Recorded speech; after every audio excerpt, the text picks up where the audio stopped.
Good afternoon, everybody. Today is March 15th, 2022. I hereby call the Subcommittee of Education and Instruction to order. Madam Clerk, please take the roll. Representative Dixie. Representative Griffey. Here. Representative Harris. Chairman Haston. Here. Representative Hicks. Here. Representative McKenzie. Here. Chairman Reagan. Here. Representative Warner. Here. Representative Weaver. Here. Chair Lady Moody. Here. Chairman Sapiki. Here. Chairman Sapiki, you have a quorum. Good afternoon, members. Are there any personal orders before we get going on our final calendar? Representative McKenzie. Thank you, Mr. Chair, and I know you all are Googling and just loving my purple sport coat, and you've seen a few of those around today. I'd like to welcome the men of Omega Psi Phi fraternity from across the state here, are down the hill. A couple of my fraternity brothers there in the back, so I'd like to welcome them. Members, anyone else?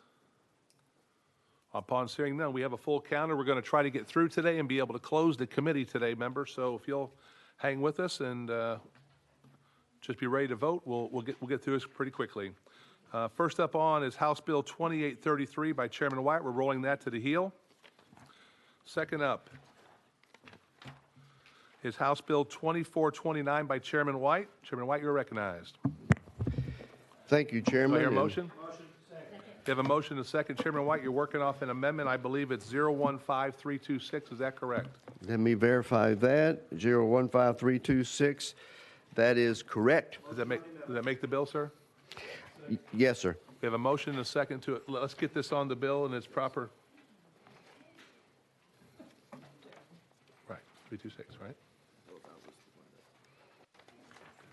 Okay.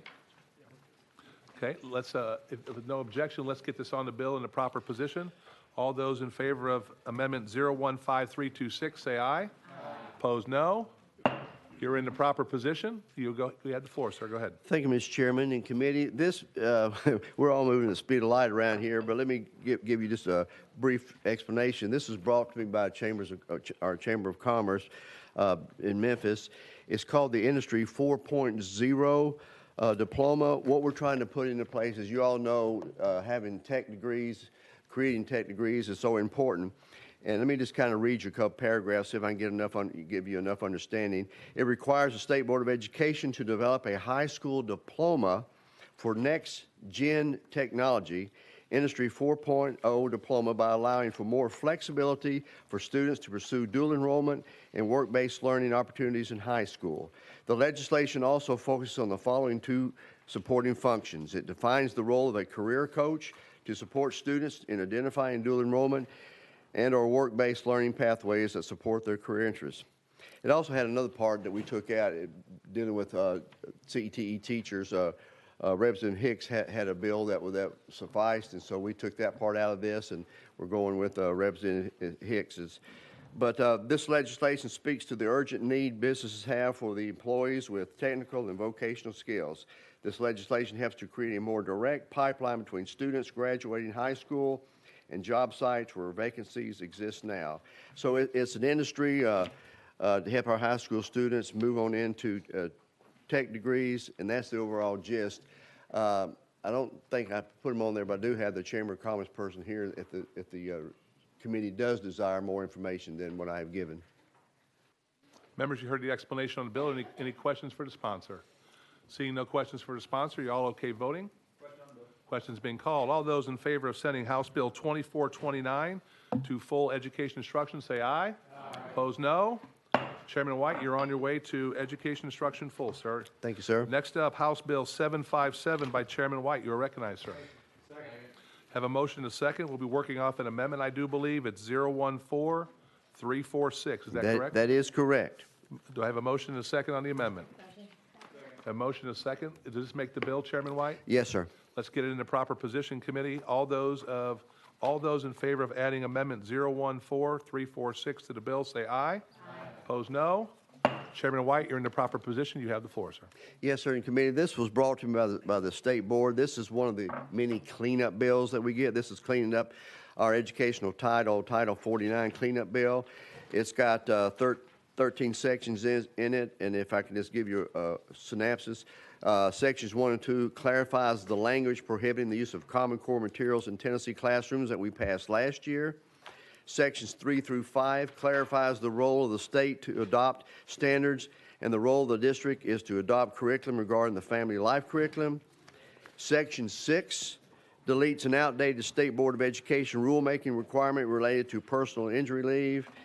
Then to finish up on section 7 through 12, it shifts the rule and policymaking authority about school bus manufacturing and safety standards from the State Board of Education to the Department of Safety. And lastly, sections 12 and 13 clarifies that our policies regarding alternative school and summer bridge camps apply to charter schools. More or less a cleanup bill supplied to us from the State Board of Education. With that, I renew my motion. Members, you've heard the presentation by Chairman White. Are any questions for the sponsor? Chairman Weaver? Thank you, Chairman. Thank you, Chairman White, for bringing this. I don't know that I have a question, maybe just a comment. I've been down here, and Common Core has been in every single committee for every single year. It seems like all we do is keep cleaning up the mess of Common Core. Is there an end in sight? Chairman White, you recognized? I would be yes. afraid. Yeah, I'd be afraid. Yeah, let's just say yes, but no, I'd be afraid to answer. Yeah, I've been up here 13. You've been up here 14. That has been before us the entire time as we started addressing it many years ago. But so this is just what we did last year. This is just putting some clarifying language around what we did last year on the Common Core issue. Chairman Weaver? I just know that when we got the money back in 2009, I'm just making a comment for the record, and we got $500 million, that's what brought Common Core to the picture. So I hope that, myself included, I speak to myself, when we look at these big dollars of funding coming into our state, we follow the money and find out who initiates this money, where they come from, what grants come with it, and what are the mandates of curriculum and textbooks that come with the money. Because this Common Core should be a very good example and a reminder that just because you're getting money does not mean it's good. Thank you. Amen. Thank you for letting me say that. Thank you, Chairman. Any other questions for the sponsor? Representative Griffey? Thank you, Mr. Chairman, and thank you, Chairman, for bringing this. I had a question about the adoption of the family life curriculum by the local LEAs, and it looks like TCA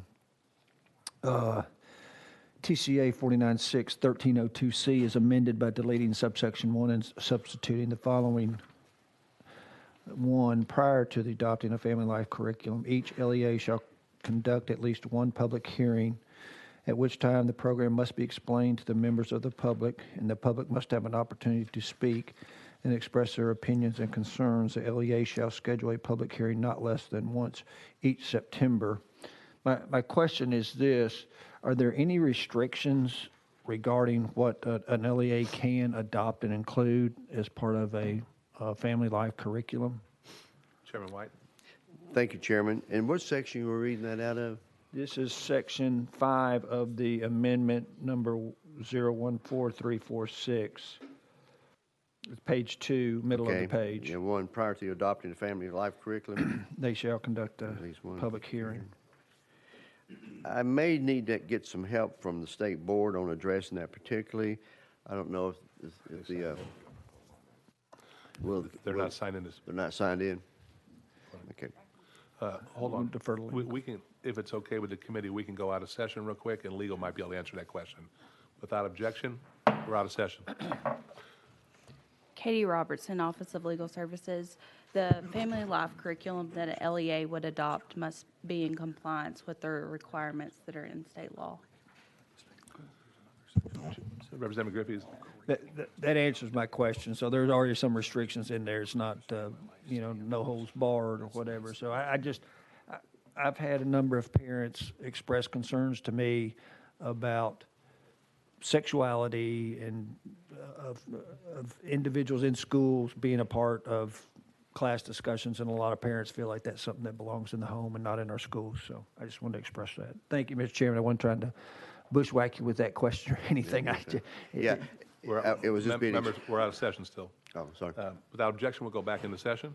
Chairman White, you're recognized. Thank you very much, and I appreciate you pointing out that's a legitimate concern with all the legislation we have going on. It's being explained to me. We're trying to line up some things the way it's written in code, and so that's basically all we're doing. Okay. Any other questions for the sponsor of the bill? Out seeing none. All those in favor of sending House Bill 757 to Education Instruction Full, say aye. Aye. Opposed, no. Chairman White, you are on your way to Education Instruction Full. Before you leave, if you would let legal know your intentions on 2833. I'd like to pull that off notice. Thank you. Without objection, we'll take 2833 off notice. Any objection? Off notice. Thank you, Chairman. Thank you, Chairman. I don't see. Members, Representative Hurd is running back and forth presenting bills, so without objection, I'm going to roll this to the heel. House Bill 1850 is rolled to the heel. Next up is House Bill 535 by Chairman Hawk is off notice. Next up is House Bill House Bill 535 goes to the special calendar. Next up is House Bill 2460 by Chairman Rutter. Chairman Rutter, you are recognized. Having a motion and a second. Chairman Rutter, it looks like you're working off an amendment 015733. Is that correct? That is correct. We have a motion and a second on that amendment. Chairman Rutter, does that make the bill? Or It does. It does make the bill. Now, this is an untimely filed amendment. Let me back up. I apologize. This is an untimely filed amendment. We need a motion and a second to consider. Okay. Without objection, all those in favor of considering the amendment say aye. Opposed, no. Ayes have it. Okay. I need a motion to adopt the amendment. Okay. We have a motion and a second to adopt the amendment. Any discussion on that? Representative McKenzie. Thank you, Mr. Chair. I'd just like to hear a brief explanation of what the amendment does. What the amendment does. Chairman Yes, sir. Rutter, Chairman Rutter, if you'll read the amendment. Thank you, Chairman. This makes a change to Section C as recommended by the department, and it speaks to raw scores for TCAP, which will be provided to the LEAs no later than 10 days after the close of the testing schedule, and the raw scores for the conversion table will be provided no longer than 15 days after the testing schedule, close of the testing schedule. That's the amendment. That is the explanation of the amendment. Chairman McKenzie, do you have a question on the amendment? Yes, I would is the department on the list to speak? Well, we're on the amendment. Is it, I mean, it's on that timeline change. okay, is there an issue with the language in the amendment you don't like? I'm fine to wait until it gets on the bill. That's fine. So any other questions? Questions being called. All those in favor of adding amendment 015733 to the bill, say aye. Aye. Opposed, no. Chairman Rutter, you're in the proper position. You have the floor. Go ahead. Thank you, Chairman and committee. This is one of those pieces of legislation that we talk a lot about up here when we talk about supporting our teachers and our students, and this legislation helps our students do their job better, and it also helps our students with their instructional time. And so with that, I want to try to explain what House Bill 2460 actually does. This bill creates uniformity in our texting window. Every LEA will know exactly when the testing schedule will begin, which will be 20 days from the end of the school year. The 20-day window will give the same testing window time, but we'll move it back to the end of the school year to give maximum time for our teachers to work with their students, preparing them for the test and reviewing all the information.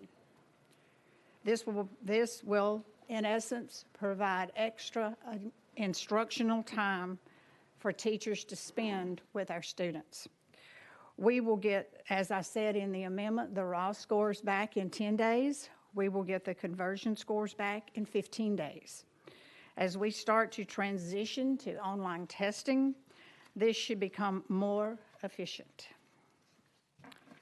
Last but not least, it will give more time to the pacing guide that LEAs have for their teachers to teach all the standards for that grade.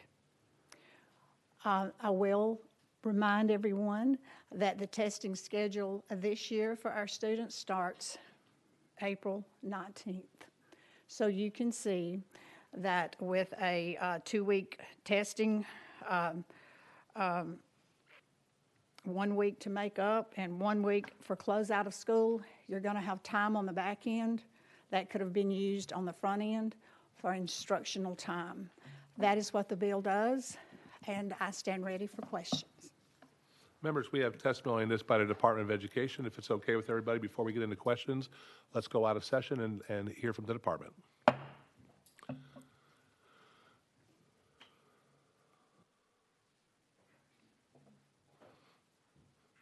Gentlemen, you have 3 minutes. Jack Powers with the Department of Education. Charlie Bufalino with the Department of Education. So first of all, I would just like to say very respectfully to the sponsor and the committee, we take our jobs as implementers very seriously at the Tennessee Department of Education.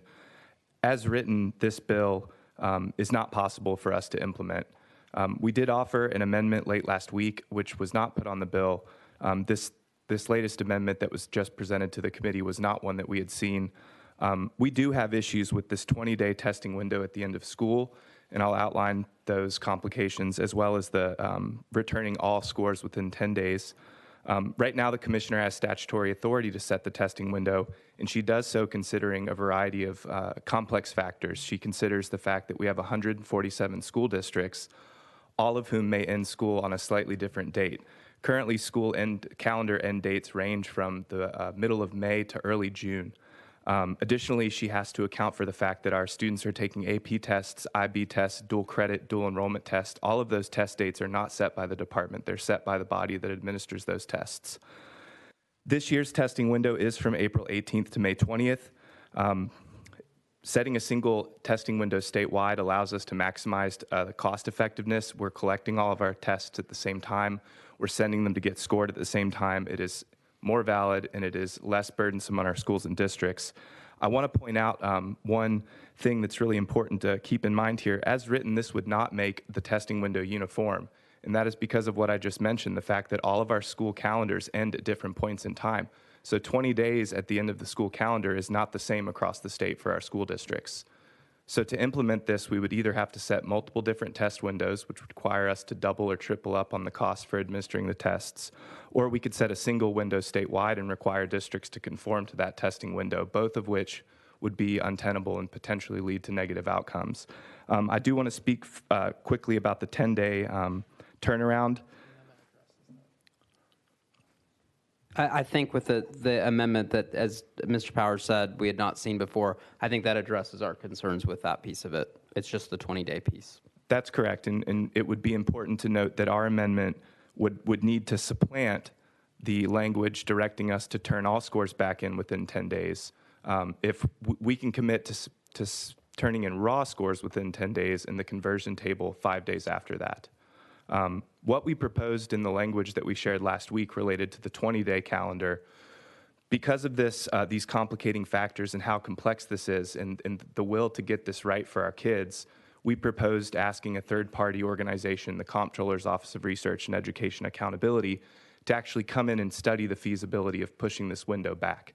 That would allow them to take into consideration feedback from school districts to find out if there's actually a want to do this, as well as to consider all the other logistical challenges and hurdles that are present with our testing window as it is now. I would just add to conclude before the time runs out. Go ahead. We'll go to questions. You're out of time. Members, do you have any questions for the Department of Education? Chairman Reagan. Thank you, Mr. Chairman. And my question is around the concern that was raised by the sponsor, and that is instructional time before testing. Quite obviously, students are going to do better if they had the instruction in advance of the test. How do you intend to address that? So, Chairman, I think what I would say to that front, and it's actually exactly what I wanted to say a second ago, so thank you for the question. We are not opposed to the concept of trying to push this back and figure out a way to maximize instructional time. We need to do so to make sure 3 things are true. One, that we can allow for more instructional time, as the sponsor mentioned, as you just mentioned in your question. Two, that we maintain test security, validity, and reliability to make sure having multiple windows doesn't create issues with having a valid and reliable assessment. That's one of the main reasons to have a single uniform window. And then three, to make sure we're doing it in a way that does not create testing challenges with other tests like AP assessments and some of those other things, so that we're not, by pushing it back, complicating and putting a whole bunch of other testing outside of the TCAP assessment there too. I think we can work on that and figure it out, but I think we need time to look at it and diligently study and come up with a solution that makes sure that there aren't unintended consequences, such as Mr. Powers and I have mentioned. Chairman Reagan? Any other members? Chairman Weaver? And this goes to y'all. Help me understand something. So, calendar days. Is there a particular set rhythm or schedule for the test to be given throughout all the districts? Currently, is that your question, ma'am? Department. Thank you, Chairman. Apologies. Yes, there is. There's a 3-week window that is uniform for all school districts across the state. Currently, that window is large enough that there's some flexibility that you're not testing for that full 3 weeks, but it is uniform across the state currently. The bill as proposed would change that. So if I'm understanding, Chairman, and so if I'm understanding this correctly, what the bill tends to do before us is to have more instruction time in front so the children will be more prepared for the test, and that's 1 week. And then the week in the middle is to test the children, and then the next week is to get the results back? How does that, just give me the boots on the ground Sure. on how this works. Chairman? Go ahead. Thank you. The way it works currently, and I think it's April 18th through May 20th is the current testing window. So that is Say that again. thank you, Chairman. April 18th through May 20th is this year's testing window. So in that 3-week period, districts have to conduct their testing for their students within that period. It is the same window for each district across the state. They can do it at the front end, they can do it at the back end, they can do it in the middle, they can spread it out throughout those 3 weeks if they so choose. The fact that it's uniform maintains test security, reliability, and validity. The issue with this bill as proposed is if we're just going to back out from the last day of school 20 days, 20 calendar days, that is not the same date for our school districts. As Mr. Powers mentioned, we have some school districts that end their school year in the second week of May, and we have some that push to early June. And so that is going to create, the way the bill is written, at least 3, possibly 4 different assessment windows than we have currently. Or the other option would be, and we don't want to do this, the department says, we can't do that and have a reliable and valid test, so we are going to set the same window for every district, and you're going to have to figure it out, regardless of when your last day of school is. That's not a good solution here either, and I think we acknowledge that, which is why we think this issue needs to be studied further and for us to look at this comprehensively and come back with a solution, and we think involving the comptroller's office and have spoken to them about this, and they are willing and eager to do this sort of study. We think that's the best path forward. Hold on, let me jump in if you don't mind. So, and I want to get this straight, you said April 18th through May 20th for the testing window for this year. That's 5 weeks. The proposal from Chairman Rudder is at the maximum a 3-week window, which means the ability to maintain test integrity would be better with what Chairman Rudder's talking about than what the department's talking about, because it's a LEA that went April 18th and started their testing, they could be done in 2 weeks, and another school hasn't even taken it up for another 2 or 3 weeks. So you would have the opportunity for less test integrity in 5 weeks than it would be if we went to a 2-week window. And I believe the proposal is 20 days from the end of school, 2 weeks for testing, 1 week for makeup, and then 1 week to close out the school year, which would allow extra time for us to spend more time with our students, hopefully to teach them and get them across the finish line. Go ahead. So I misspoke because I can't read Jack's handwriting. It's April 18th to May 10th, not the 20th. And then the second thing I would say is I would push back on the notion, even if it were 5 weeks, that's more secure because everyone is doing it at the same time. If you have a district that's their window is starting and closing before another district starts, That's where the security issues come in, and that's why having a uniform assessment window is so important. But I apologize for getting those dates wrong the first time around. Clarifying, so it takes an LEA for 3 weeks and 4 days to give the test? No, sir. That window is longer than is needed for the testing to give them flexibility. Things can come up, such as my block schedule or how I want to arrange students. I might want to spread it out more. Makeup tests, which, like you just mentioned, are often a big one. But the idea there is to give districts flexibility and support. We have staff that works with district assessment coordinators to work these things out in advance and help them problem solve and all that. But that window is ample in order to make sure that they've got ample time to get the testing taken care of. But that does not mean or suggest that you're testing for that entire 3-week period. There's not that amount of testing that's needed. So if you have a longer testing window, which you have right now, versus shorting testing window, not every LEA is going to start at the exact same time. They're going to alter it and stagger it, which means you have to make sure you're able to maintain testing integrity over a larger window, where if we shrink the window of testing, it's easier to maintain testing integrity. Chairman, that is correct. However, you are still within the same window and you are collecting the materials at the same time. That's the difference. If you've got a window that closes before another one starts, materials are getting shipped back, new materials get shipped out, you create those logistical issues and raises more issues of security. Chairman Weaver. Thank you, Chairman. And I'm trying to understand something here. Okay, so I understand now the window when everybody's supposed to test and makeup and all that. Is there also a problem then? How long does it take to get the test results back? Thank you, Chair Lady Weaver. So there are different test scores that come back at certain times. In the proposed amendment, and again, we have not seen it, but we believe it's what we proposed for this part of the bill. The raw scores would come back to districts within 10 business days. So you're talking May 20th, essentially. Maybe a couple days later if there's a weekend in there. And then the conversion tables, which allows you to show what the raw scores are going to translate to in terms of proficiency, would be another 5 business days after that.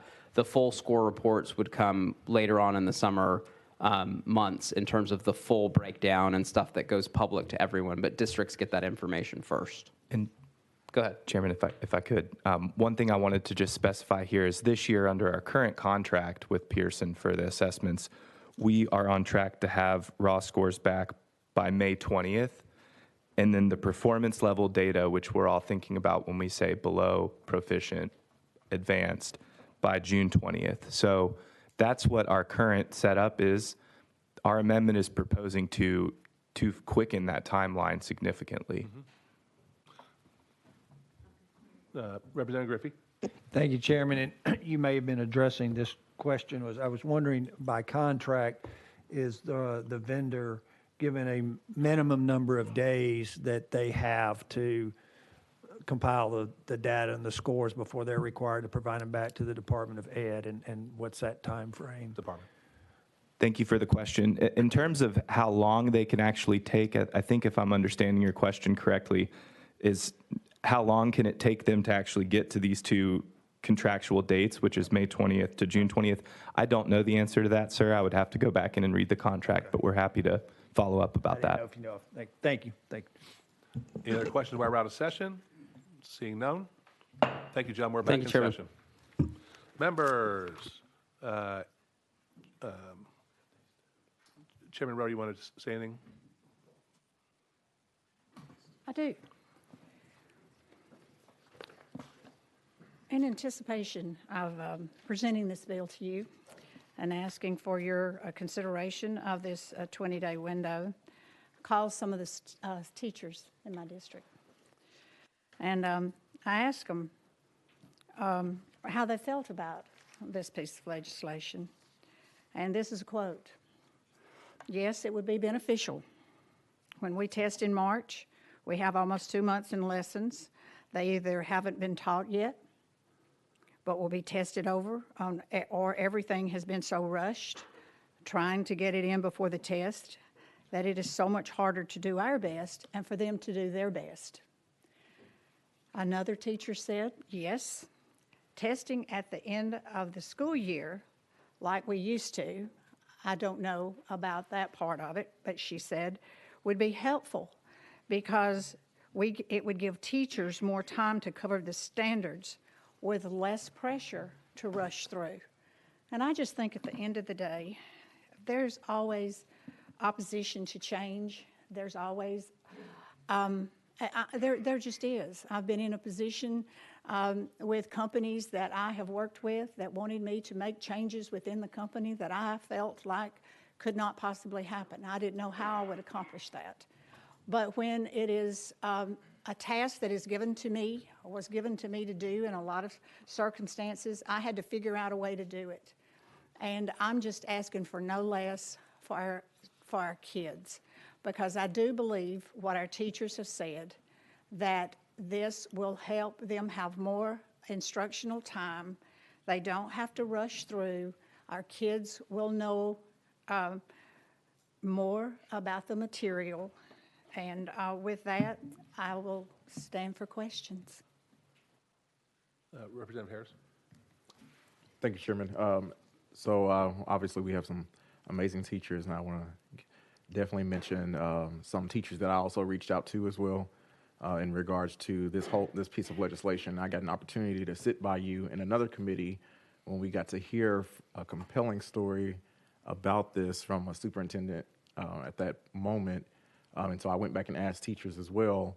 And so this was something that they really, in our district, my district, supported. And so I'm grateful for the amendment. That's a part that they wanted to see, so that way they could be able to be used earlier than just in the summertime. So thank you for bringing that, and I'll be supporting your legislation. I appreciate you. Thank you so much. Representative McKenzie. Thank you, Mr. Chair. And you know, I too like the ground that you gave in terms of the 10-day and 15-day window on the raw scores. I guess my concern is it's just a logistical concern when you're talking about 147, I guess, LEAs. To shoehorn them, and what I think we're going to get is a forced date from the state, which is not going to be advantageous to a lot of these teachers and a lot of these administrators that might say that they want that. That's my only piece that I have some consternation with is, you know, if we force them to do it, they're going to do it because it is law, but I don't know if we're going to get what we like, because then it's going to be in the middle of a big athletic event that this school might want to all go to Murfreesboro for, or it's going to be in the middle of a big time that region or that LEA has, but they're going to be forced to test in the middle of that, and there are going to be zero exceptions. And that's my only concern. That's why I like the window. It lets those 147 LEAs be able to flex a little bit. But to impose a hard date, which I think we heard how they're going to do it, A way or D way or B way, they're not going to, have all this help available. As we know, things happen during testing, real time, and there's folks working long hours. So probably more than going 20 days based on 147 LEAs, date back that and make that the window. They're probably just going to put a hard date out there, and that causes me some consternation and concern. So, how would you respond to that, Chairman Rudder? Well, I understand your concerns, but I still go back to my argument that it gives us more instructional time, and I don't know what the department how they will enforce, or what their philosophy will be, or what they will do at the end of the day. But I think we have to try to make a change. We have to try to say, maybe we don't like exactly what's going on right now. We want to change. Now they can plan for it. Same window, up to 3 weeks. So I don't really see a problem there. Chairman's privilege here. As you know, I've visited many school systems across the state and spoken to hundreds and hundreds of teachers and gone through the list of bills that we've all been considering. And every time I came to this 20-day testing window, every teacher said, now I have more time to teach my kids. And with our test scores the way they are, with what we're considering with TISA trying to move this state in a different direction in education, this could be a vital tool to spend that extra time with our teachers to spend with those kids to get them ready to take the test to show what they know for us. And so I'll be supporting this bill. Chairman Weaver. And thank you for that, Chairman. And again, I was going to originally just ask the sponsor, and she did it very well. She gave me some information from the boots on the ground, our teachers and our children. And again, I'm all for looking to do something different. Lord knows some of the things we've been doing over and over again have not been giving us different results, and possibly this can. And again, if the teacher is for it and wants to try this, and we want to do the best, and we're on this committee because we care for our teachers and our students, not the departments, but we care for what they're doing on the ground. So I thank you for bringing it. I'll be supporting it. Thank you. Chairman Reagan.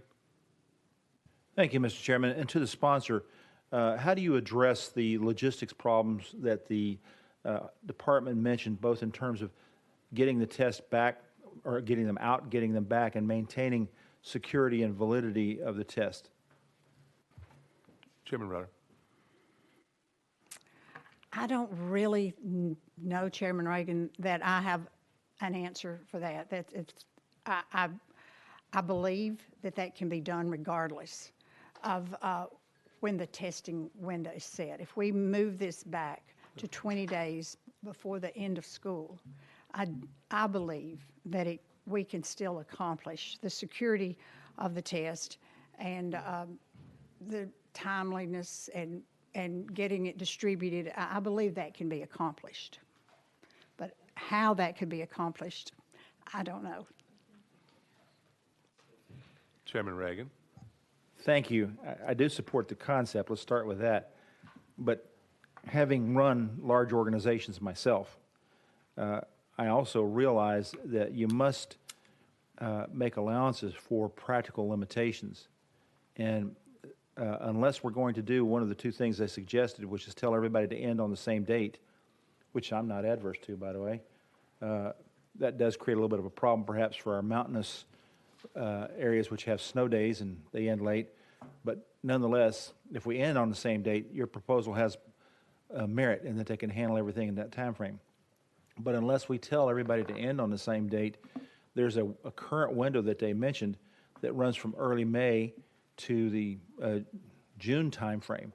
And in that time frame there, it's not 20 days before the end of school. It's the same point for everybody. So that creates that logistics problem that they were talking about. While I support the concept, I think we've got to have a solution. If you want to say that we move the end of school date to the same for everybody, I think we can accomplish what you've suggested within their logistics constraints, but I'm not sure we can otherwise. Thank you. Chairman Rutter, question for you. If this bill passes and becomes law, the testing window would be for the 22-23 school year, correct? And once this becomes law, I'm sure the Department of Education will send out an email to everybody letting them know that it is 20 days from the end of school.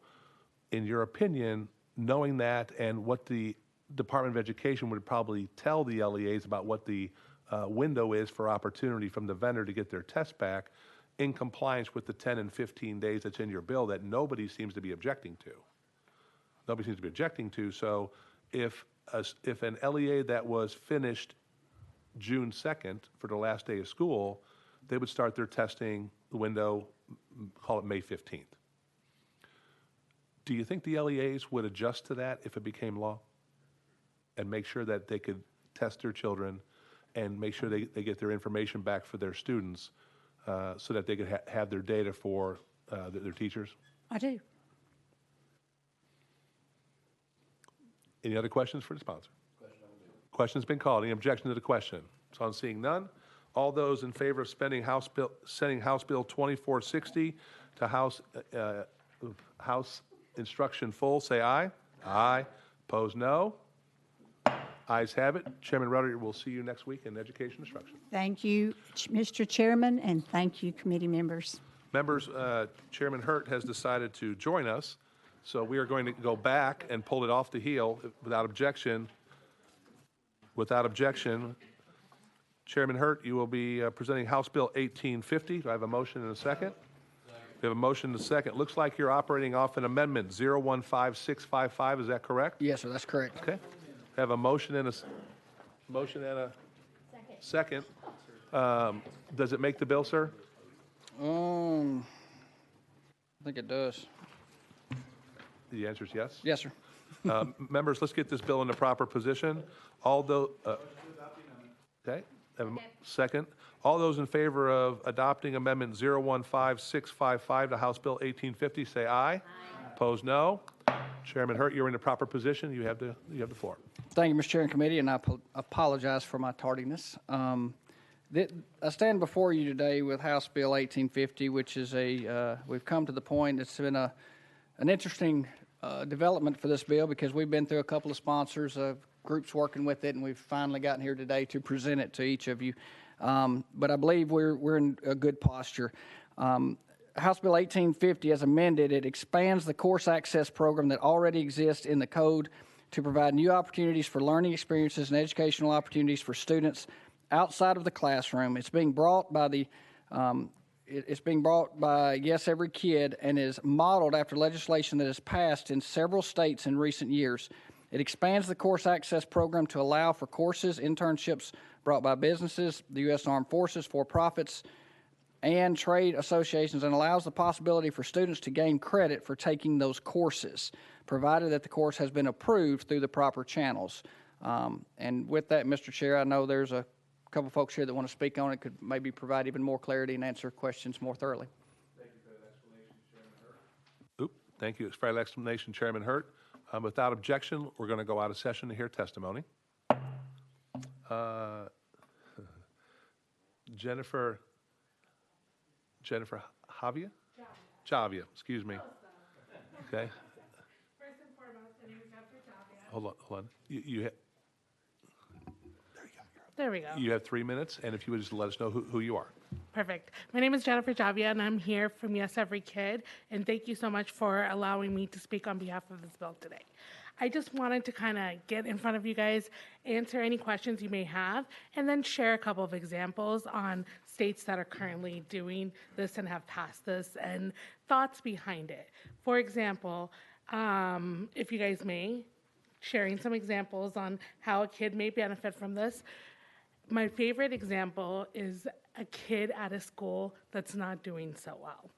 And this kid has this opportunity to go outside of the school to learn about a topic that they're most interested in. Maybe it's HVAC or plumbing. And they saw their uncle doing it and they realize this may be for me.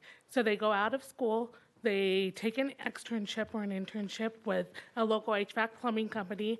They realize that, hey, I need to add Freon to this unit. I need to figure out how to calculate that Freon addition. Math is important. Oh, now I'm working with a gas electrical heater or in a gas heater. Oh, that's chemistry. We need to make sure that this house doesn't go kaboom, so we need to figure out how to work with chemicals. And now they're bringing this learning that they are having outside of school, and they're igniting their passions outside of school back into school, and they're realizing how everything adds up together. So what we're here with Yes Every Kid is wanting to do and allowing to do is giving kids the opportunities to find their passions, develop those passions, and deploy them into the world. And I'd be honored to answer any questions that you guys may have. Your passion comes through in your speaking. Thanks. Members, do we have any questions for our guest? Representative McKenzie. Thank you, and thank you for that, for your passion and for the purpose of it, because I agree wholeheartedly. So in terms of a part of what this bill says is that schools that are failing or right at failing, I think the way I'll just ask you a question. If a school is failing or almost failing, should they be included with opportunities to take this type of learning? In my opinion, I definitely think that they should, just because those students are students. At the end of the day, why are we so interested in education? Why is everyone here today? For K to 12 students, right? There's so many different hearsay. They go to this school, that school. At the end of the day, the students are the ones that we care about, and if those students in those failing districts have the opportunity to kind of go further, I definitely will allow to them so. I believe there is an amendment on that Brad can kind of speak to, but that's part of that amendment that we would like to kind of speak about further. Oh, we're good? Cool. We're good. Okay, well, any more questions for our Representative Harris? Hey, I didn't have a question. I just want to say I also really do love your passion. A lot of times we have people come here and it's very scripted, and you just sound so like you truly are saying it because you really want to see children succeed. So I thank you for that. I appreciate that. And if you guys had a couple minutes, I don't know how much time I have left, but this is my life here, right? I was born in India, came here when I was about 6 months old because my dad was like, your mom was forced out of school in 10th grade. He was forced out of school in his first year of college. And then when he came here, he's like, education is everything. Make what you can out of it. So when I was in as a 10-year-old, 11-year-old, I found opportunities outside of my failing district because it was in the best part of town. I was first published when I was 12 years old. I interviewed everyone from my hero, John McCain, on to every and anyone starting at 12 years old. So it's just one of those things that I was given that opportunity, and I can't imagine every single other student not having the opportunity to do so. Are you a teacher? I am not. Why not? Because I Come to Murray believe County. because I believe teachers have this great passion, but I'm here to pass these bills so the kids have the greatest opportunities, right? We need someone advocating for the students, and that's what I'm here for. You know, the best part about your testimony, and we can all probably acknowledge this when we talk to our teachers, this is the same enthusiasm that comes by for our students. So Yeah. first of all, just thank you for taking interest in this and helping our children in Tennessee. Of course. Representative Griffey. Thank you, Mr. Chairman. Thank you for your passion on this. You had me going until you mentioned John McCain, but let's leave that aside. But I had We'll discuss that afterwards. I had three issues that maybe I could get you to address, and if they're more proper basis for legal, I completely understand or whatever. Not trying to bushwhack or anything like that. One is the potential liability for the schools if someone's going off site and going to do one of these programs. The others is a question related to, can you give us some more details of different types of courses that schools have been, apparently they're already doing this somewhat. Yeah, sure. And then the other, the cost. Is the school district or the school out any money? Does that money go with the student to the provider of who's doing the apprenticeship or something like that? Those are fantastic questions. So first and foremost, the schools, or depending on how the rules are promulgated, the schools or the board has to approve of each and every offer that they receive at the table. So if it's the museum down the street that is offering a course on art, if it is a ballet instructor, or if it is a robotics team, they have to be approved. So the liability comes with that. I believe your second question was The different types of courses. the different types of questions, and that's where I shine, right? Number one, not every single school is going to have a robotics course. Not every school is going to offer ballet. Not every school is going to offer 4-H courses. Anything of those, every single student is interested in something different, and it's not feasible for every single school to offer every single topic. So this creates an opportunity outside of the classroom to realize that learning does happen everywhere.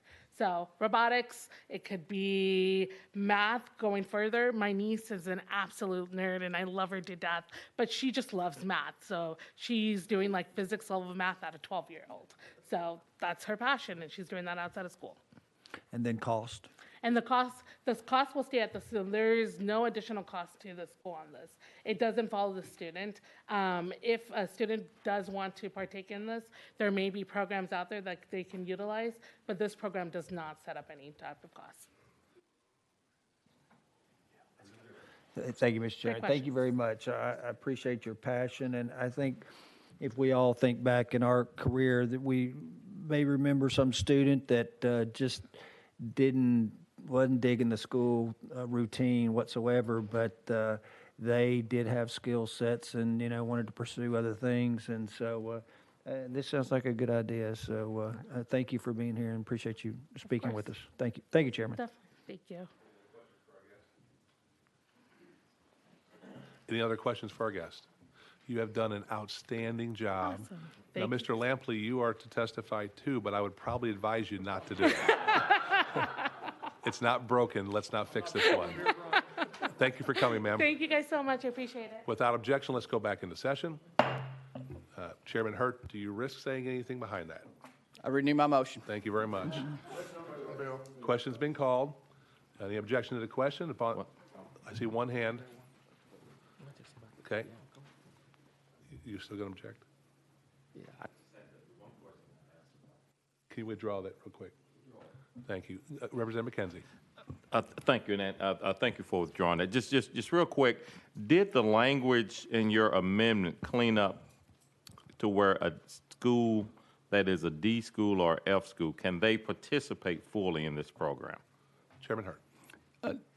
The intention of the bill and what I believe the amendment stated was that students, the intention is students from those schools can access the courses, but the schools that are rated at a D or an F cannot offer the courses. And the premise behind that is, the way I understand it is if they're struggling with their schools currently, we don't need to expand more courses. We need to focus on improving those first and then moving forward with possibly those down the road.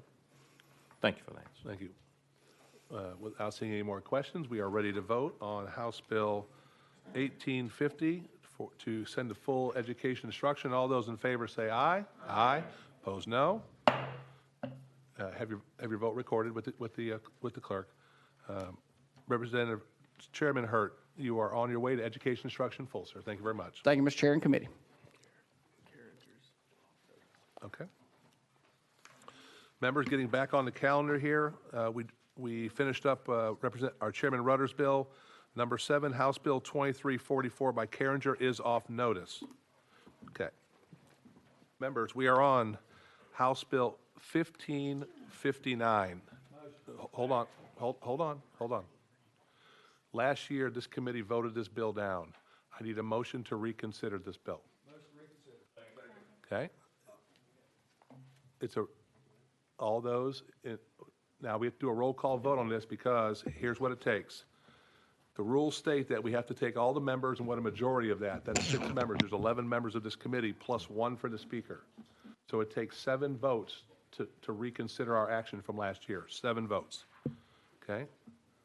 So if you vote yes, we are upholding the motion to reconsider. If you vote no, you are not saying you want to reconsider your vote from last year on House Bill 1559. Madam Clerk, take the roll, please. Representative Dixie? Yes. Representative Dixie, aye. Representative Griffey? Yes. Representative Griffey, aye. Representative Harris? Yes. Representative Harris, aye. Representative Haston? Yes. Representative Haston, aye. Representative Hicks? Yes. Representative Hicks, aye. Representative McKenzie? Yes. Representative McKenzie, aye. Representative Reagan? No. Representative Reagan, no. Representative Warner? No. Representative Warner, no. Representative Weaver? No. Representative Weaver, no. Chairlady Moody? Moody? No. Representative Moody, no. Chairman Sapicki? No. Chairman Sapicki, no. Chairman, you have 6 ayes and 5 nays.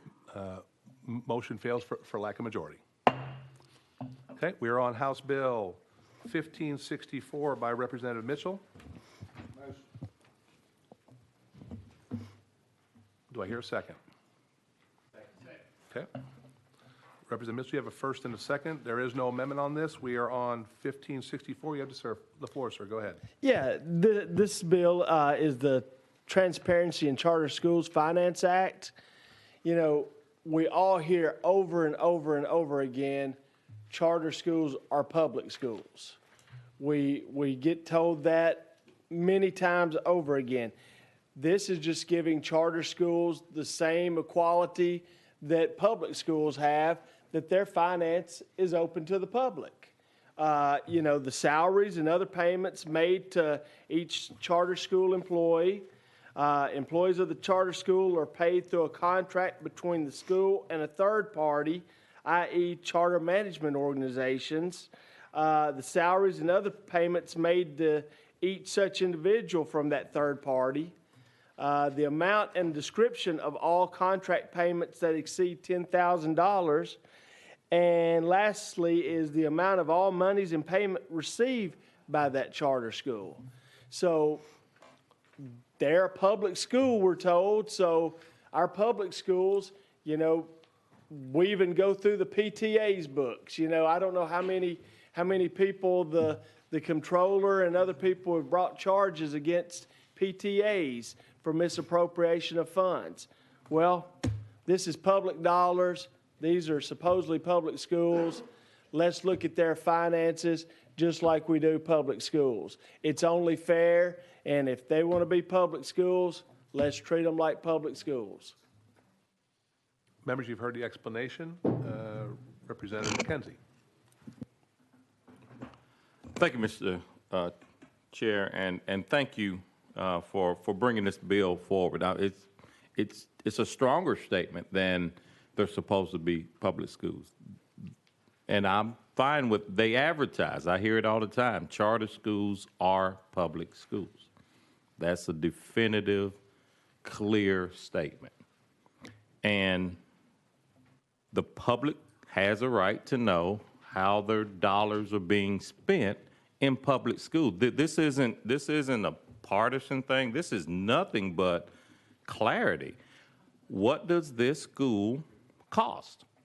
What does the schools in my district cost? I can find out today to a dime what it costs to run the schools in my district, except the one charter school that exists in my district. So I thank you for bringing this bill. This is a simple bill that makes a lot of sense. So thank you. Yeah, Mr. Chairman. Go ahead. Yeah, in response to that, you know, currently, you know, it's the big four counties that where majority of the charters are. Well, with what's been proposed in the General Assembly this year, hey, Davidson County and Shelby County, we're saturated with charters. Charters are coming to your towns. They're not coming to my towns anymore. They have saturated. So they're coming for your folks' tax dollars in your town. And with 50 more charter schools going to be spread out across the state, your constituents are going to want to know where their tax dollars are going, since they're going away from their known public schools, and what they know how much their teachers are making. They know how much is being spent on the football team, and they know what, you know, the principal's making. They deserve to know where the dollars are going in these charter schools. Representative Harris. All right. Thank you, Chairman. All right, so just for clarity from me, this bill is not asking anything additional of what we already asked for our public schools, correct? I just want to make sure. That's correct. Okay, and no, that's all. That's the only thing I wanted to know. So many times now, these schools, a charter management organization will run X number of these schools, and it'll be LLC, and they're hidden behind the corporate veil where no one gets to know where the money's going and who's pocketing the money. This is going to pierce that corporate veil so the taxpayers know where their dollars are going. Chairman's prerogative here, privilege. So I believe you're in Metro Nashville Public Schools, is that correct? Right. Can I go online right now and find how much a teacher is being paid at a school? I don't know if you can go online. I think the transparency of the teacher's salary, but you can make a public information request and get that because it's public information. And charter schools are not privy to FOIA requests? No, because they're hid behind that charter management organization and they hide behind the corporate veil. Okay. Representative Griffey. Thank you, Chairman. And because this bill deals with public monies and how public monies are spent, I think it is imperative that anybody accepting public monies open their books and see how the money's being spent to the taxpayers. I think it shows accountability and responsibility and transparency. I'm going to support your bill. Thank you. Thank you. Representative Weaver, Chairman Weaver, sorry. Representative Mitchell, so there's nothing in place right now that puts sunshine on the monies going in and out of our public charter schools? Not to the extent that a public school, which they're supposedly a public school, are. I can't get information on what the director or administrator or principal of a charter school is making. That's not known. They can pay them whatever. They can pay whomever. And that's the problem. They hide behind these charter management organizations, which are either corporations or LLCs, and there's no information to be had. You know how much money is given to the charter management organization, but that's it. Chairman. Go ahead, Chairman Weaver. So it's even hard, if I may make a comment, it's even hard to find out where the grants and the monies come into public schools and the influences from out of the state. It's very difficult to find that information for, your regular Joe citizen such as myself. I mean, if you don't know where to go and dig into the weeds through all of the stuff, you can't find it. I've been talking to the comptroller and how we can make a icon or something more visible, like a checkbook transparency act for all education, to where you can go in and find out who's getting the salary, how much for contracts, how much for curriculum. I mean, all that stuff, because as you said, this is public money, and most everyone up here believes that there should be more sunshine on public money, but it also needs to be able to be found easy as well. So I will be supporting your bill, but I thank you for it. Chairman. Yeah, and Chair Lady, you would be shocked the amount of grant dollars that are going to these charter schools above and beyond what your local LEAs are required to give them from the state. All these grants that could be going to public schools are going to these charter schools who we don't get to know where our tax dollars are going. So you'd be shocked at the tens of millions that are being sent out. Members, before we go any further, we got to watch our time here. The department wants to testify on this and hopefully give they're available for testimony. Does the department want to testify on this? I think there's probably some questions on clarification here real quick.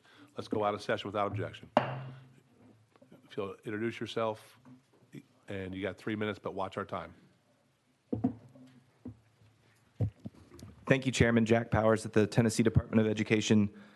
We are flagged on this bill because we believe it's duplicative and it, in some cases, expands some oversight as it is related to charter schools past what is currently in code related to the audit of public schools. So the bill duplicates several provisions that are already in code related to charter schools, such as conflict of interest requirements, open records, and state audit procedures.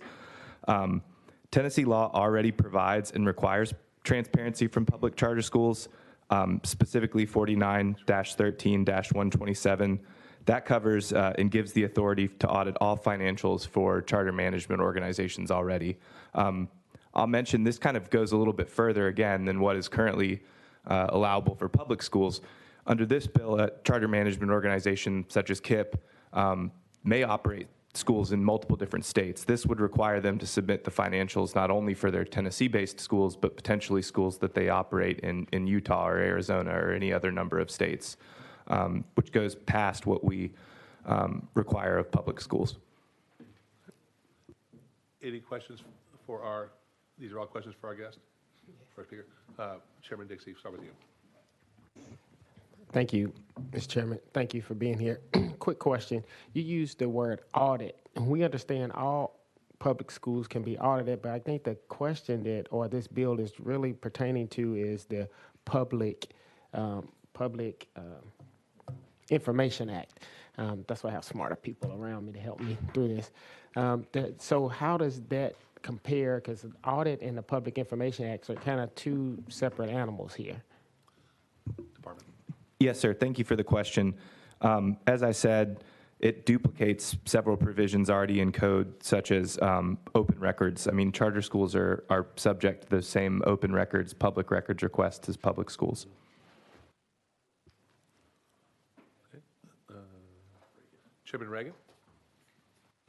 Thank you, Mr. Chairman. And to the department, you mentioned that they have an audit. That audit is available. Am I understanding that correct? The public has access to that? Chairman, I did not say that, and I honestly do not know the answer, whether that's publicly available or not, but I'd be happy to try and track down that answer for you. Chairman Reagan. Thank you. Follow-up question. The RFIs, RFQs, RFPs for the contracts and the actual contracts themselves, are those publicly available? Department. Chairman, similar answer. I would have to go back and check on that for you. I apologize. Thank you, Mr. Chair. Representative Griffey. Thank you, Mr. Chairman. For clarification, so can I go right now and get the salary of every administrator, director of a charter school, just like I can for a public school under current law? And if it's for legal, if we need to go to legal. Department, go ahead. Thank you, Chairman. I would defer to legal. It's my understanding that with public schools, they publish the salary and pay ranges. But again, I would also defer to legal as to what happens now with public schools. Look, since we're out of session, let's hear from legal. Katie Robertson, Office of Legal Services. There's not a state law requirement that the salaries be posted online, so that would probably be up individual LEAs. Representative Griffey. So my question is, like right now, you can go online and look up the salary of every state of Tennessee employee. I assume through a FOIA, you can find out the salary of any director of any public school, a principal, a teacher. Can you do that under current law with a charter school? Find out how much their administrator or their directors of schools or their principals are making?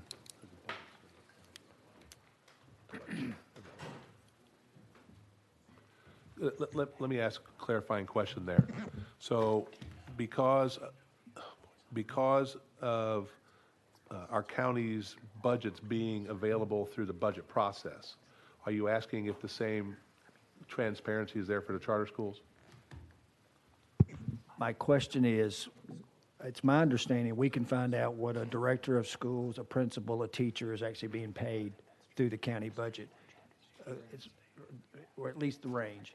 But it's my understanding, at least based on representations of Representative Mitchell, that you can't find that information out about principals, directors, administrators in charter schools because they are behind the charter schools operation, Charter management organization. charter management organization. So I'm trying to determine if that's, according to legal, if that's accurate, whether we can get that information or not, because if it's state taxpayer dollars, I think the public has a right to know. We're looking. If the department have an answer? So, Chairman, I will clarify the previous question about whether the audits are publicly available, and my intrepid colleague here has come up to show me online that yes, the audits of charter schools and public schools are public. Okay. We're still looking, Representative Griffey. Does anybody have any questions for our sponsors? Let's be mindful of our time. Go ahead, Representative McKenzie. I'm sorry, not for the sponsors, for the guests. Just real quick. Go ahead. Yeah, so thank you, Mr. Chair. Just real quick, in terms of the audit, I'm getting back to the other question. Since you have it there, does the audit have salaries associated with it? Or just say that this went in and that went out? But does it detail the salaries of the administrators and folks? Department. Thank you, Chairman. That's a good question. I think we'd have to dig into these. We just now pulled them up, and it may be a question that's more appropriate too for perhaps someone from the comptroller's office in terms of the actual detail in these audits. Obviously, there's a lot of questions here we're unable to answer. If this bill does move forward, we will make sure we'll have more detailed testimony from the comptroller stuff to make sure that we're not duplicating a procedure here. But in theory here, we should make sure that everybody's on an equal playing field. Legal, anything yet? With that being, let's get back into session so we can get this bill where it should, okay? Without objection, we're going to go back into session. Do you have any closing thoughts? I renew my motion. Thank you very much. Any questions? Now, hold on. We know we have questions coming up in full committee, so we'll work to make sure that we have people here to make sure to answer these questions in full committee. So remember, we're passing a bill forward. It is the final calendar. We're passing a bill forward to make sure we can get these questions answered in full. Everybody okay with that? Yes. All.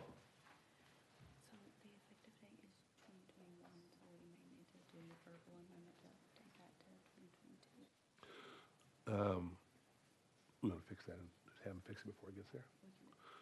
Representative, you have an effective date of 2021, so make sure you get that fixed before it goes to full, okay? All those in favor of sending House Bill 1559 on to full education instruction, say aye. Aye. Hold on. 1564, sorry about that. House Bill 1564, say aye. Aye. Opposed, no. You're on the full instruction if you would get that amendment done, and then we'll have testimony to clarify. Next up, members, House Bill 2400. You are recognized, sir. You have a motion? Do we have a second? Second. You have a second. You are recognized. Take that one off notice. Take it off. Okay. Next one is House Bill 2399. Representative, you are recognized. Take that one off notice. Take it off notice. Thank you. So we will see you next week, and make sure you get your amendment done, okay? Thank you, sir. Next up is House Bill 2057 by Chairman Reagan. Chairman Reagan, recognized. I have a motion and a second. You're working off an amendment, sir, I see. It's 015140. Is that correct? Is that correct? Yes, sir, that is correct. Motion on the amendment. Is there a second? Second amendment. Does it make the bill, sir? Yes, sir. It makes the bill. Let's get it in the proper position, committee. All those in favor of taking amendment 015140 and putting on House Bill 2057, say aye. Aye. Opposed, no. Ayes have it. You're in the proper position, Chairman. Go ahead. Thank you, Mr. Chair. Ladies and gentlemen of the committee, as we know, being members of this committee and have had several reports put before us, a literate society is an essential element for a free society. This requires states to ensure that we do everything we can to create the maximum amount of literacy among our citizens. Unfortunately, again, as all of us on this committee are aware, the literacy rates in our state are not where they need to be. That not only costs the individuals who are low in literacy, but it costs our state in terms of our economic development. Many studies have been out there that have established, without any sort of contrast or contradiction from other studies, that the most important educator to any student is the parent.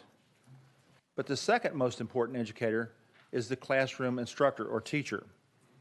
And in particular, literacy must be established on grade level by the end of the third grade, where those students, on average, are crippled for the rest of their academic career and their ability to contribute to the state. Consequently, what is essential is to make sure that we know with data what's going on, what's causing the problems, and again, especially with our teachers and the impact on the literacy for our students. What this bill does is puts forward a data gathering method so that we have by K through 3 a teacher, and from that K through 3 teacher, the source of their education, as in which teacher college or program they went through. It also requires that teachers that are being rated above average and those rated below are tracked similarly. It gives us the opportunity to be able to do data comparisons to see what teachers' colleges are producing high-quality literacy teachers for us in K through 3, and also identify those that are potentially not doing so. The last part of this bill actually does something that's already established, but I'll point it out anyway. It allows the State Board of Education to place on probationary status or revoke approval for any education program provider or any other, for that matter, Tennessee educator issuing entity on probation or revoke their status if it's unsatisfactory. The Board of Education is also tagged with rulemaking responsibility to promulgate rules to effect this bill. I will close with the comment that is pretty widely known that I'm a data geek. However, what may not be so widely known is that for nearly 20 years, I worked with Fortune 500 companies, Fortune 20 companies, improving their processes using data. I've often said, if you can't measure it, you can't manage it. If you can't manage it, you can't improve it. That takes data. This bill allows us to collect the data and be able to tie it to the performance of our students. Teachers' colleges brag about the testing their teachers pass, praxis testing, and that's how they rate themselves. Well, frankly, no insult to teachers, I really don't care how they do on praxis tests. I care how their students do. That's what's important to us in the state of Tennessee. Consequently, I ask for your approval to be able to gather this data and do the analysis on it. Thank you, Mr. Chair. I stand ready to answer questions. Members, you've heard the testimony at length. Proceed at caution here. Representative McKenzie, go ahead. Thank you, Mr. Chair. And I too like data, understand the need for it, and I'm good with taking the data. I strongly support that.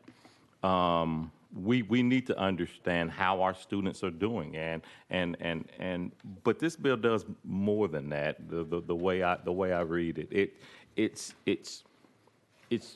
punitive to a university, a college or university. You can say the state already does it, but this is tying it to metrics and measures that the data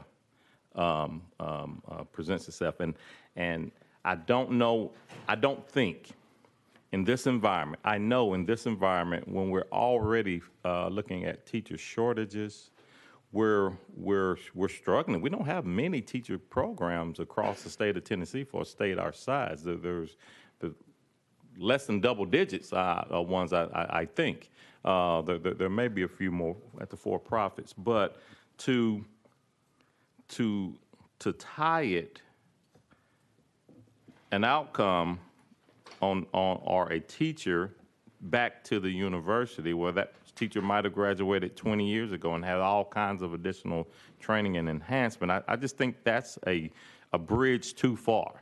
I agree we need to understand how our students are doing. We had special session last year when first walking in to do it, and we still just keep piling on and piling on and piling on. We haven't even started the measurement of the third grade proficiency, and we're already saying, well, if you're wrong, we're gonna fire the school that you graduated from, and no longer use those students. I just think this is premature. The data gathering is great. Let's start day one, but to tie it to a negative, a really negative, like doing away with a teacher prep program, which is basically what you're saying here. When we don't have many and we don't have enough teachers, I just don't think that's where we should be in 2022 when we've just passed some really good measures, some really good bills, and had a special session on this. And before we can get out the gate, we're already stumbling over ourselves, in my opinion, with measures like this. Chairman Reagan. Thank you, Mr. Chair. And to my colleague here, I will point out there's nothing in this bill that requires punishment that you have indicated. The state board already has this authority. This bill simply points out that they can exercise that authority that they already have. I will also point out to you that getting teachers from teacher providers, EPPs as they call them, education program providers, that are not producing quality output doesn't solve our problem. Getting out of the gate, I'm sorry, sir, I have served on education committees since I first got down here, all the way back 2011. We have made progress. We went from 49th to 35th, but then we stagnated and we've slid back. And quite frankly, in third grade literacy, we have gone from bad to worse. So we've got to do something. Just the great bills that we passed, I do agree with you. They're good bills. But this does not change that. This does not levy punishment without the state board so saying. And they, as I pointed out, they have that authority already. This just emphasizes that authority. I would also point out to you that a shortage of teachers is not helped by acquiring teachers from teachers' colleges that are not preparing them to produce high-quality student outcomes. For that reason, I submit, sir, that you need to reconsider that. Let's look at the data.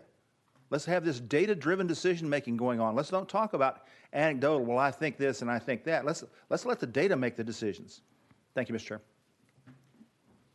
Representative Griffey. Thank you, Chairman. Briefly, does the Department of Education have a position on your bill or this proposed legislation? And question number two, can you walk me through a little bit? Are we testing the teachers or are we testing the educator provider that prepares the teacher? If you could walk me through that testing, and who are we getting data on? Thank you. All right, we are not testing the teacher. Let's start with that. We're not testing the provider. What we're doing is analyzing the results of teachers who come from providers. And again, let me emphasize, the praxis test, which basically qualifies teachers for licensure, that's what the teachers' colleges or the EPPs brag on. And again, I'm telling you up front, representing Tennessee taxpayers, I don't care. I submit neither should you. What we should care about is whether or not our third graders can read on grade level at the end of third grade, and that's what this is about. You capture that data and you work it back through the teachers that were instructing those back to the education provider that trained them. Now, contrary to my colleague's opinion here, this is aimed at teachers who have only been out of their education provider coursework for 3 years. Those that have been out for 20 years, if they're producing poor quality, that's a different kettle of fish.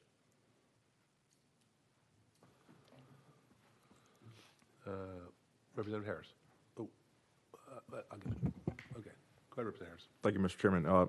And back to what you just said, you know, this it may be just for those who have just completed their education program within the last 3 years, but say, for instance, if that educator was taught someone in high school and then they left, that student left high school just fine, went off to college and did poorly in gen eds in college, that's like us going back and saying, oh, well, they did poorly in gen ed, so we need to stop having that teacher as the teacher. Or a student who went to law school and decided that they were going to pass out of the law school, then they took on a job like to defend cases where they knew they weren't going to win and they always lost them. And so to say that, oh yeah, they always lost a case that they knew they weren't going to win, that's on the fault of the school to blame. I don't agree with the C, but I love the rest of the bill, and I do think we do need to take the data on this. So I really do think and hope that you would reconsider taking that part out for the passing of this bill. But because I really enjoyed the rest of the bill. I think we do need this data. But to try to punish our educator program providers in some way because of the lack of what we think we should get from return from the teacher, I don't think that is fair. But I do like the rest of the bill. Chairman Reagan. Thank you, Mr. Chairman. On page 2, subparagraph 3, this is how the number and percentage of persons licensed to teach students in kindergarten through grade 3, K through 3, are employed in a Tennessee school trained by a Tennessee state board approved educator provider or another entity responsible for managing or offering. Your extension of that to high school and law school, sir, is inaccurate. This bill is aimed at literacy in the K through 3 range.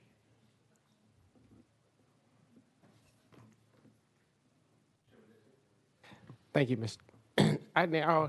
You and I we're both math people, and we agree on a lot of math. There's one thing that you can't fudge is numbers.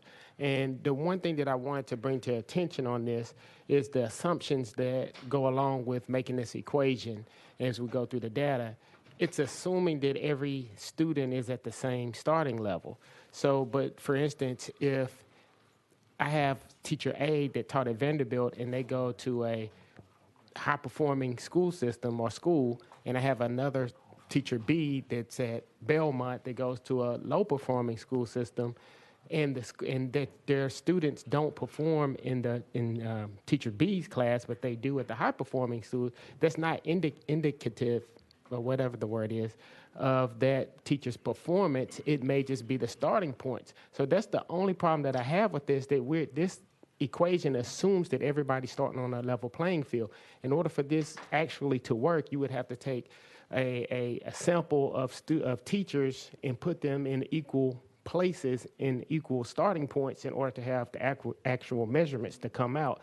So that's where I kind of have a disconnect with this bill. And I hope that you understand what I'm saying.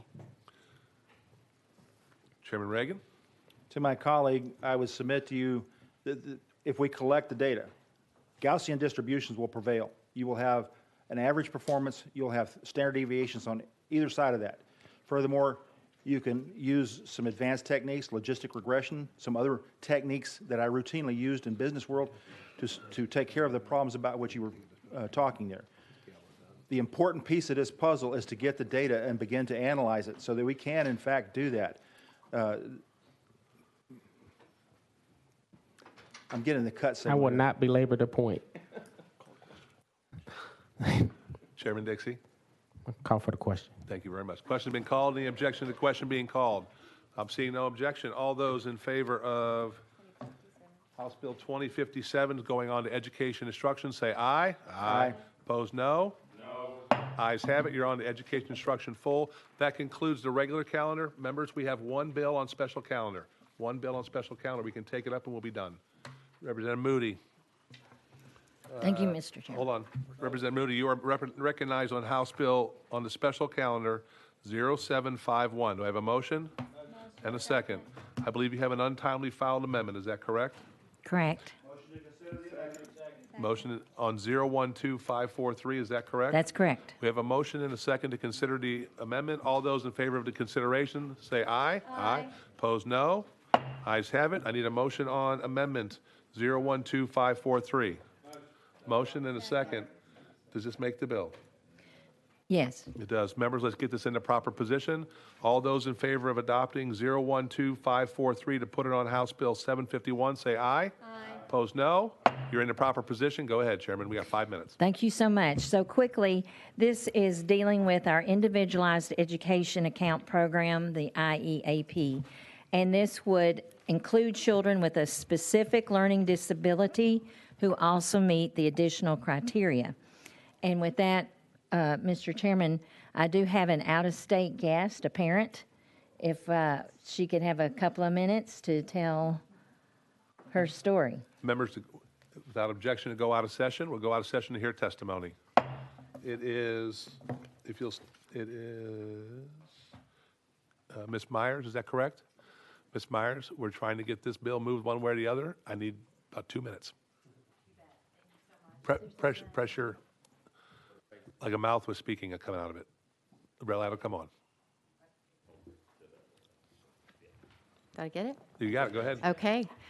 Chairman Sapicki and members of the committee, I thank you so much for giving me a couple moments, and I would like to just encourage you to consider adding to House Bill 751 the specific learning disabilities category. As a mom of an individual with disabilities, this is near and dear to my heart. And why am I here in Tennessee? It's simply because of my son and children like that here in the state of Tennessee. We had special education policy in Ohio, and it excluded certain levels of disability. And it was the hardest thing that I ever went through as a parent, is that some children had options when their school system was failing them, and other children did not. So I think, to keep it brief, to just reiterate to you all that this doesn't change what you already have in front of you, but it adds one category that was left out, and that is those with specific learning disabilities, and it will address children with dyslexia. It is a category that, if given the proper remediation and intervention, these individuals can actually overcome their disability and be able to possibly even reduce the amount of educational supports that they would need later on. Not every student with that particular diagnosis or categorization would need to opt into your IEA program. It would take a great deal in order for them to actually get to that point, but at least it would give parents an option if their public school system and their regular IEP process was not affording them the needs that, or the resources that they needed. So I appreciate you giving me a couple minutes. If you have any questions or any statements, I'd be more than happy to take them. Members, any questions for our guests? Ma'am, thank you for your testimony. We really appreciate it. Sorry for being rushed today. You know what? That's okay. Thank you for having me. Members will go back in session. Chairman Moody, any closing? Well, I think we all, as we've talked today, can agree that we believe all children have potential, no matter what level they are at or what disabilities they may have. And this bill is just for those people, those wonderful students. And so with that, I'll just renew my motion. Question's been called. If no objection to the question being called, all those in favor of sending House Bill 751 on to education instruction, say aye. Aye. Opposed, no. Ayes have it. Chair Moody, you're on to 751. Members, thank you for your service to the great state of Tennessee over this session. You have done a fantastic job. The debate has been very lively and well thought out. At this moment, I need a motion to adjourn at the call of the chair for this committee. Motion to adjourn, call of chair.